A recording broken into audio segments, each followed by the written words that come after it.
మీకు అందరికీ అవగాహన ఉంటుంది అనుకుంటున్నాను నేను కూడా.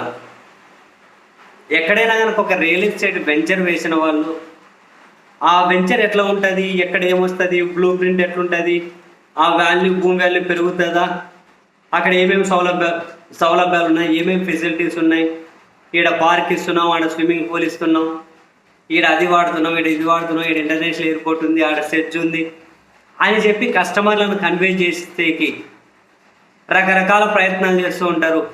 ప్రయత్నాలు చేయడం కాదు, ఏమైనా సిటీలో ఉన్న దగ్గర ఆదివారం అయితే శనివారం ఆదివారం కారు పెట్టి వాళ్ళ వెంచర్ చూపించి మా వెంచర్ ఇది అని చెప్పి ఆ వెంచర్ దగ్గరికి జనాలను తిప్పుతూ ఉంటారు.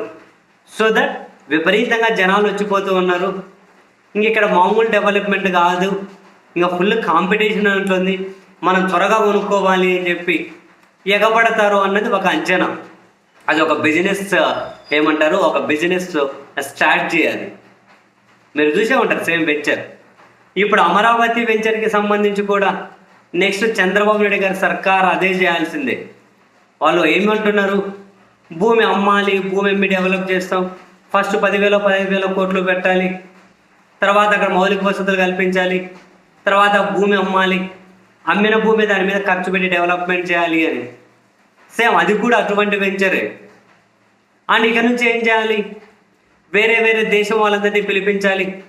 అదిగో రండి, మేము ఇట్లా ఉంటాయి, భూమి ఇక్కడ ఎంత ఉంది, ఇక్కడ డెవలప్మెంట్ అవుతుంది, ఇక్కడ నుంచి విజయవాడకు అందరం, ఇక్కడ నుంచి ఎయిర్పోర్ట్కి అందరం, ఈడ దేశంలోనే అతి పెద్ద రైల్వే స్టేషన్ వస్తుంది, ఇక్కడ దేశంలోనే ఎయిర్పోర్ట్ వస్తుంది, అదిగో ఇక్కడ బ్రహ్మాండంగా ఇడ్లీ పాత్రలు లాంటి పెద్ద పెద్ద డిజైన్లు వస్తున్నాయి, రకరకాలు చెప్పుకుంటూ పెట్టుబడులను కూడా ఆకర్షించాల్సి ఉంటుంది. బహుశా అందులో భాగంగానే ఈరోజు ఆస్ట్రేలియా కాన్సులేట్ జనరల్ నేతృత్వంలో ఒక బృందం వెళ్ళి సిఆర్డిఏ కమిషనర్ని కలిశారు. సిఆర్డిఏ కమిషనర్ వాళ్ళకు వివరించారు, అదిగో ఇక్కడ ఇంత అభివృద్ధి జరగబోతుంది, నెక్స్ట్ 5-10 ఏళ్ళలో ఇట్లా ఉండబోతుంది, 20-30 ఏళ్ళలో ఇట్లా ఉండబోతుంది, అదిగో ఈ ఫెసిలిటీస్ ఇక్కడ ఉండబోతూ ఉన్నాయి, నెక్స్ట్ ఇక్కడ సుస్థిర ప్రభుత్వం వచ్చింది, విపరీతంగా డెవలప్మెంట్ జరగబోతుంది, మీరు పెట్టుబడులు పెట్టండి, ఇక్కడ మీ పెట్టుబడులు పెడితే వాణిజ్య పరంగా మీకు బాగుంటుంది.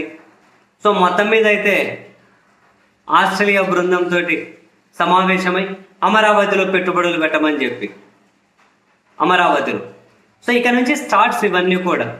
ఏదైనా ఒక పెట్టుబడి వచ్చే ప్రయత్నం జరిగిందంటే పోయి అమరావతిలోనే పెట్టేయాలి. అన్నీ అక్కడే ఎక్కడో ఒకటి ఎక్కడో వస్తే ఈ రాయలసీమలో ఒకటో ఎక్కడో ఉత్తరాంధ్రలో ఒకటి ఏమైనా పడేసి మిగతా ఎవరు వచ్చినా ఆడేసి చూపెడతారు. కొత్త వెంచర్ కదా, అది ఇది బ్రహ్మాండంగా డెవలప్ అవ్వాలి, అది బాగా సేల్ అవ్వాలి. అందుకని చెప్పి ఏ ప్రాజెక్ట్ వచ్చినా ఆడ చూపెడతారు. ఫస్ట్ ఏదొచ్చినా అందులోనే రాష్ట్ర జనాలందరికీ కూడా అబ్బా ఆడ వచ్చేసిందిలే, ఇంకా దాన్ని చూసి దాన్ని అమరావతిలో చూసి అనంతపురంలో చివరి మూలున్న జనం అబ్బా ఆడ వచ్చేసిందంట అంటే పండగ చేసుకోండి. ఉత్తరాంధ్రలో మూలున్న జనం అబ్బా అని చెప్పి పండగ చేసేసుకోండి. అమరావతిలో భూమి రేటు ఎకరా 50 కోట్లు 100 కోట్లు అయిందనుకోండి, అబ్బా మా ఆంధ్రప్రదేశ్లో ఎకరం రేటు 100 కోట్లు అని చెప్పి పండగ చేసుకోండి. ఆంధ్రప్రదేశ్ పౌరుడిగా మీరు గర్వించండి. ఆంధ్రప్రదేశ్ పౌరుడిగా మీరు గర్వించాలి. మొత్తం అంతా అక్కడేనంట. ఒక పెద్ద మహానగరం అనే కాన్సెప్ట్కే వ్యతిరేకం నేను ఫస్ట్ నుంచి, ఇప్పుడు 2014 నుంచి కూడా ఒక మహానగరం అనే కాన్సెప్ట్కే వ్యతిరేకం. ఇప్పుడు మహానగరం అని 1000 ఎకరాలు, ఆ 1000 ఎకరాలు గుప్పెడు మంది చేతిలో ఉన్నాయి. ఇక మొత్తం ప్రభుత్వ సొమ్మంతా ఆడే ఖర్చు పెడతారంట, అవే డెవలప్మెంట్ అంట. ఆడ కంపెనీ పెడితే మిగతా వాళ్ళందరూ 2 ఉద్యోగాలు చేసుకుంటారు. ఎవడైనా కనుక ఏంది ఆడ కొనగలిగేది, అంతా వాళ్ళ చేతుల్లోనే ఉన్నాయి కదా, కొందరి చేతుల్లోనే. అది ఒక రేటు కానీ ఫిక్స్ చేసి పెట్టిండ్రు, ఎవడు కొనాలన్నా 30-40 కోట్లు ఎకరం పెట్టి కొనాలా, ఏందో అసలు ఇష్టమేందో అదేందో. ఇంకా పెట్టుబడులు అన్నీ కనుక అందులో అక్కడికి వచ్చి పెట్టాలట. ఆడ పెట్టుబడులు పెట్టండి, అదిగో ఇవన్నీ డెవలప్ చేస్తూ పోతున్నాం, మీరందరూ ఆడ పెట్టుబడులు పెట్టండి.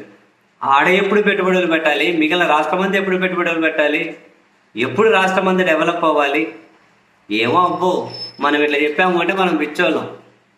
రాజధానికి మహానగరానికి వ్యతిరేకం నేనే చెబుతున్నాను కదా, మహానగరం అనే కాన్సెప్ట్కి వ్యతిరేకం.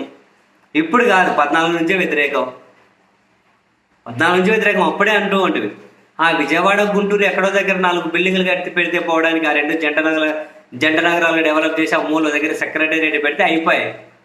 అదే ఏదైనా పెరుగుకుంటూ పోతే పోతుంది. ఒక కన్స్ట్రక్టివ్ ప్లాన్ చేసి పెద్ద నగరం కట్టేసి ఆడ ఆంధ్రప్రదేశ్ దగ్గర ఉన్న నిధులు అవన్నీ ఇప్పుడు అంతా డెవలప్ కావాలి, అదంతా ఎప్పుడు నగరం అవ్వాలంటే ఉన్నదంతా దాని కిందకే పెట్టాలంట. పెట్టండి పెట్టండి, చాలా మంది రాష్ట్రంలో మీకు మద్దతు ఇచ్చారు కదా ఈ నిర్ణయానికి, వాళ్ళు సాటిస్ఫై అవుతారు. పెట్టండి, నాలంటే ఆడవాడి ఒకటి ఏం వ్యతిరేకిస్తే ఏమవుతుంది.